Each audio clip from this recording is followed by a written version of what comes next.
तो बच्चों आज स्टार्ट करते हैं प्लेन्स। शायद ज़्यादातर बच्चों को इसमें प्रॉब्लम्स आती हैं। थोड़े से फार्मूले भी ज़्यादा है यार, है ना?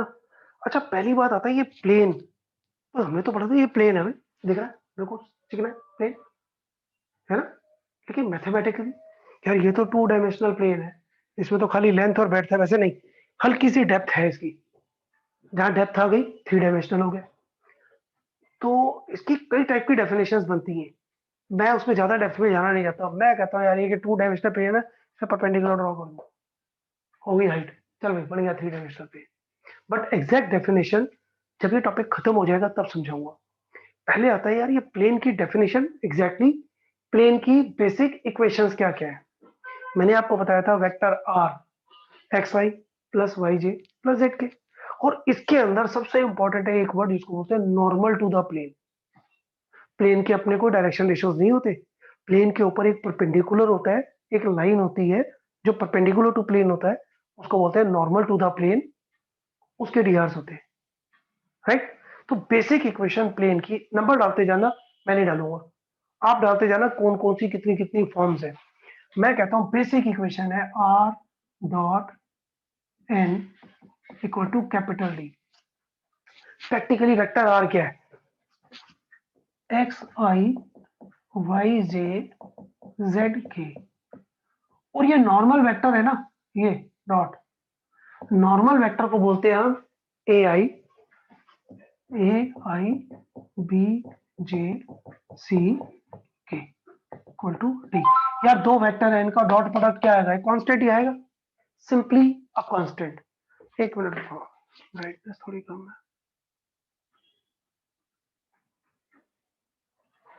हाँ, मैंने कहा बेटा वेक्टर आर ये नॉर्मल टू द प्लेन, मतलब एक लाइन, लाइन में आई जे के कोफिशिएंट्स को बोलते हैं D Rs, D Rs of normal to the plane.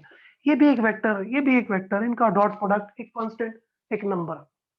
तो यार इसको बोलते हैं, अब मैं इसका डॉट प्रोडक्ट लूंगा तो वो आ जाएगा a x b y c z equal to d. अच्छा, डी को भी इधर लाऊंगा तो माइनस होता है, माइनस हो या प्लस हो, होता तो कांस्टेंट है। सो मैं कहता हूं बेटा a x plus b y plus c z plus d equal to 0, जबकि आएगा इधर माइनस, लेकिन आपकी किताब कहती है प्लस डी। ले लो, कांस्टेंट ही तो है, प्लस हो या माइनस हो, फन होगी। तो बेटा ये होती है basic equation of plane in vector form. और ये हो गई हमारी Cartesian form, vector form, Cartesian form. अच्छा, वेक्टर फॉर्म को ना एक और थोड़ा सा ट्रांसफॉर्म करते हैं, इसको यूनिट बना देते हैं। अगर ये यूनिट बन गया तो ये बन जाएगा small D, that is distance of the plane from the origin. अच्छा, इनके डेरिवेशंस में जाने की जरूरत नहीं है, बहुत है यार, पता नहीं कितने तो फार्मूले हैं, और लास्ट में आते थे वही भूल जाते हैं कई बार बच्चे। तो आप उतनी टेंशन ना पाले। तो आप फर्स्ट फॉर्म, सेकेंड फॉर्म, फिर आती है R dot unit vector N small D. अब इसको यूनिट बनानी है। देखो नॉर्मल वेक्टर क्या था? ए आई बी जे सी के, है ना? तो यूनिट वेक्टर बनाओगे इसको, आप स्मॉल लिख लो कैपिटल लिख लो, मैंने वहां स्मॉल कर दिया है, कैपिटल लिख लो कोई फर्क नहीं पड़ता। ये लो भाई, ये इस टाइप की टोपी बनाने का मतलब है वो यूनिट बन गया, यूनिट मतलब उसका मैग्नीट्यूड 1। तो इसको यूनिट बनाना है तो क्या करोगे? किसी भी वेक्टर को उसके अपने मैग्नीट्यूड से डिवाइड कर दो, उसके अपने मैग्नीट्यूड से डिवाइड कर दो। तो यार इसका मैग्नीट्यूड क्या होगा? अंडर रूट ए square plus B square plus सी स्क्वायर। जब मैं कहूंगा ना a upon under root A square plus B square plus C square, that will become l. थोड़ा सा याद करो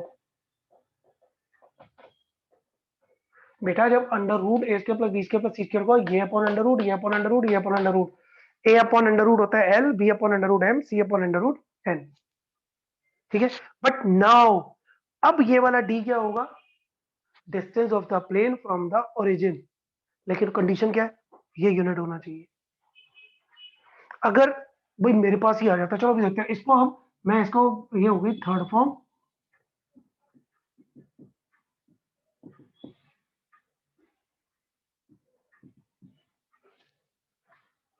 this is distance of the plane from the origin, लिख लो। बार बार इसकी प्रॉब्लम आती है कि स्मॉल डी और कैपिटल डी है, और कैपिटल डी का मतलब तो दो वेक्टर का डॉट प्रोडक्ट है, कांस्टेंट है। लेकिन अगर वो दूसरा वेक्टर ये जो नॉर्मल टू द प्लेन है ये यूनिट बन जाए तो ये बन जाते हैं एलिमेंट। आपके एनसीईआरटी में पहला क्वेश्चन दिया हुआ है, सारे डिस्कस कर रहा हूँ, डिस्कस लिख नहीं रहा। ठीक बेटे, ये है तुम्हारी फोर्थ फॉर्म। आओ पहले क्वेश्चन से रिलेटेड कुछ देखें आपके एनसीईआरटी में क्या क्या दिया हुआ है।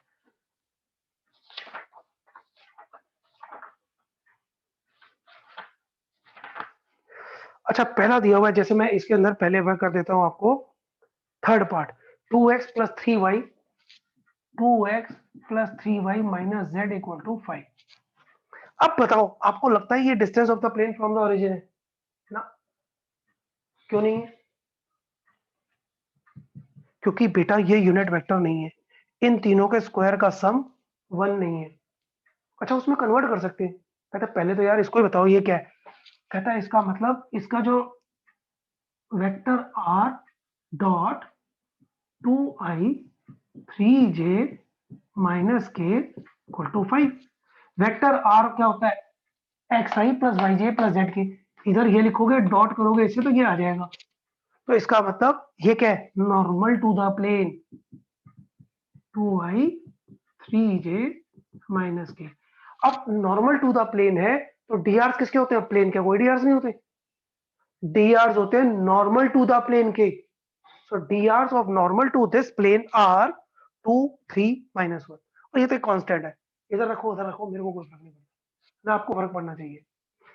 तो बेटा D direction ratios of normal to the plane 2 3 minus 1। कोई डाउट? कहते हैं यार इसको ना, इसमें स्मॉल डी निकालो।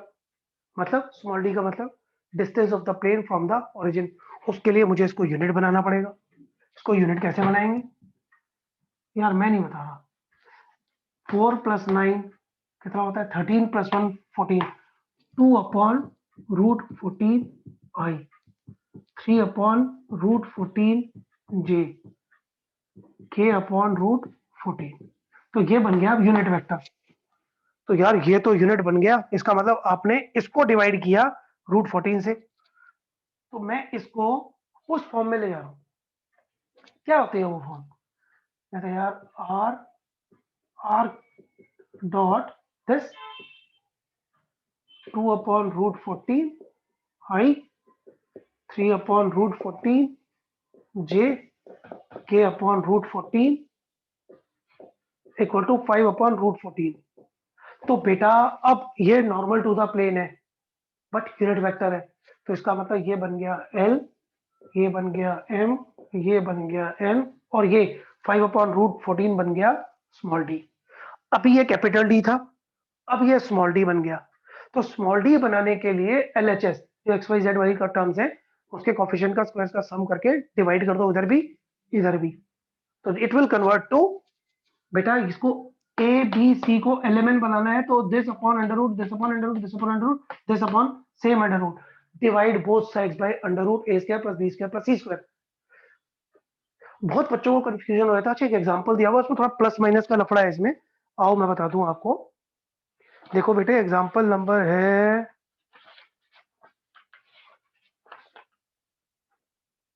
हाँ एग्जांपल नंबर है बच्चों 14। नहीं नहीं पहले 13 देखो, सारे बच्चे 13 देखो। Find the vector equation of the plane which is at a distance of this from the origin. और ये तो दिया हुआ है, ये तो स्मॉल डी है, and is normal to the origin is this. लेकिन उसने कहा इसके ऊपर नॉर्मल ये है। अगर वो स्मॉल डी है तो पहले मैं इसको यूनिट बनाऊंगा। इसको यूनिट कैसे बनाओगे, divide under root of 4 plus 9 plus 16, 16 plus 9 25 plus 4 29, under root 29 से सिर्फ इसको डिवाइड करेंगे, उसको नहीं। वो ऑलरेडी स्मॉल डी है। सो आर डॉट दिस, ध्यान से देखो जरा, जो आपका नॉर्मल वेक्टर दिया हुआ उसको यूनिट बनाया, फिर यूज किया R dot unit vector N equal to small D 6 by root 29। Check कर लो। ठीक, अब अगला देखो, अगले के अंदर प्लस माइनस का लफड़ा है। प्लस 1 को उधर लेके जाओगे तो वो तो डी नेगेटिव बन सकता है, उसको पॉजिटिव बनाने के लिए -1 को +1 करो। तो ये बनेगा R dot 6i, it will become -6i plus 3j और प्लस 2k इक्वल टू 1। बेटा ये -1 था, मैंने माइनस को इससे इससे इससे मल्टीप्लाई कर लिया। अब देखो अभी भी ये यूनिट वेक्टर नहीं है, इसको यूनिट बनाने के लिए डिवाइड बाई 36 प्लस 9 प्लस 4 कितने होते हैं 36 और 13 39 49, यार 7 ही हो गया ना एक तरह से। तो इसमें एल क्या हो गया -6/7, एम हो गया 3/7, एन हो गया 2/7 और ये बन गया स्मॉल डी। चेक कर लो, सबसे पहला वर्ड मैंने क्या किया, +1 को उधर ले गया, माइनस हो गया। यार मैं कहता हूं अगर मैं इसे स्मॉल डी बनाना चाहता हूं, मैं इसे डिस्टेंस बनाना चाहता हूं from origin to the plane, distance of the plane from the origin बनाना है तो आरएचएस को पॉजिटिव बनाना है। तो जो -1 था उसको प्लस बनाने के लिए मैंने इन तीनों को माइनस से मल्टीप्लाई कर दिया, तो वो बन गया 1, राइट। और फिर इसको स्मॉल डी बनाने के लिए डिवाइड बाई अंडर रूट इसके प्लस बी के प्लस सी, इधर भी इधर भी। इस एग्जांपल को चेक कर लो, 2 नंबर में आ सकता है। तो आप किसी भी क्वेश्चन के अंदर एल एम एन और स्मॉल डी ये वर्ड याद रहेंगे। तो यार सिंपल सी बात तो ये थी अभी तक की कहानी। कहता प्लेन क्या है, कहता प्लेन की ना कुछ बेसिक डेफिनेशन है, बेसिक अर्ली बेसिक ये कैपिटल है। अगर ये कैपिटल एन है मतलब ये यूनिट नहीं है, तो ये सिर्फ एक कांस्टेंट है। और अगर मैं इसको यूनिट बना देता हूं, देखो यहाँ स्मॉल भी लिख सकता था मैंने, फिर भी कैपिटल लिख दिया, आपकी बुक में स्मॉल कर रही है। अगर मैं इसको कुछ भी लिखूं मेरी मर्जी, ऊपर मैंने ये टोपी पहना दी ना, टोपी पहनाने का मतलब यूनिट हो गया। यूनिट का मतलब इसके अंदर जो पॉइंट्स होंगे वो L I plus M J plus N K होंगे। आर का मतलब पूरी 3D में ये है, और इनका डॉट प्रोडक्ट हमेशा स्मॉल डी होगा, जिसका होता है distance of the plane from the origin. पहली फॉर्म, दूसरी फॉर्म, फिर इसकी वेक्टर फॉर्म में ले जा सकते हो, नहीं नहीं, इसको वेक्टर फॉर्म थी, ये कार्टेशियन बन गई, ये वेक्टर थी, डॉट प्रोडक्ट लेते ये कार्टेशियन हो गई। फिर मैंने एक एग्जांपल लिया कि यार अगर सपोज मेरे पास ये वाला एग्जांपल 1 2 या कौन से है ये 13 और 14 एग्जांपल्स, आप इनको ध्यान से पढ़ें। बेसिक इक्वेशंस प्लेन्स की ये है, ठीक है। अभी मैंने आपको डेफिनेशंस पूरी क्लियर नहीं की, आपकी एनसीईआरटी में लिखी हुई है, जब टॉपिक खत्म होगा तब समझाऊंगा, क्योंकि अभी जरूरत नहीं है, आज तक कभी पूछी भी नहीं है और पूछी भी नहीं जाएगी, बट स्टिल पता होनी चाहिए। थ्योरी पहले पढ़ लो ना तो प्रैक्टिकल करने का मन कम हो जाता है, क्योंकि बेकार की थ्योरी सी होती है कई चीजों की। इतना ही समझ लो, ये है 2 डायमेंशनल प्लेन, इस पे नॉर्मल आ गया, बन गया 3 डायमेंशनल प्लेन, हाइट आ गई, डेप्थ आ गई, लेंथ ब्रेथ के साथ हाइट आते ही 3 डायमेंशनल प्लेन, ठीक। अच्छा अब आगे बढ़ते हैं हम, आपके एनसीईआरटी का क्वेश्चन नंबर 1 का एक पार्ट बता रहा हूं मैं। जैसे उसमें सिंगल दिया हुआ है आपके पास,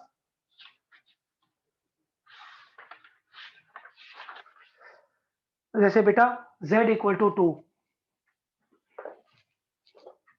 z इक्वल टू 2 को क्या लिखोगे यार, x और y तो है ही नहीं, तो 0x प्लस 0y लगा लो, है ना। तो 0x प्लस 0y लगा लो। अच्छा प्लेन में ऑलमोस्ट मैं पूरा ही करके दे रहा हूँ, ध्यान से देखो, क्योंकि ज्यादातर बच्चों की शिकायत आती है, मैंने कहा चलो इसको भी एक टॉपिक है जो पूरा का पूरा यूट्यूब पे डालो।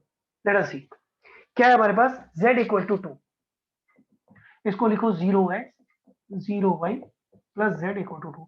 तो यार a हो गया 1, b हो गया, सॉरी 0, b हो गया 0 और c हो गया 1 और कैपिटल D हो गया 2। तो इसका मतलब जो नॉर्मल टू प्लेन होगा इसके अंदर, वो उसके डीआर होंगे 0 0 1, 2 का कोई मतलब नहीं है। कहता मुझे मीनिंगफुल बनाना है, तो divide both sides by 0x 0y plus z equal to 2 under root 0 square plus 0 square plus 1 square under root. मैं नहीं लिख रहा यही, मैं नहीं लिख रहा यही, इस पे लिख देता हूँ 0 square plus 0 square plus 1 square. तो इसका मतलब ये हो गया 0/1x 0/1y और 1/1 z इक्वल टू 2/1। तो बेटा l हो गया 0, m हो गया 0, n हो गया 1 और स्मॉल d हो गया 2। टेक्निकली पढ़ोगे बड़ा आसान है, टिपिकल बनाना है तो जितना मर्जी बना लो, याद रहेगा। कोई शक सवाल।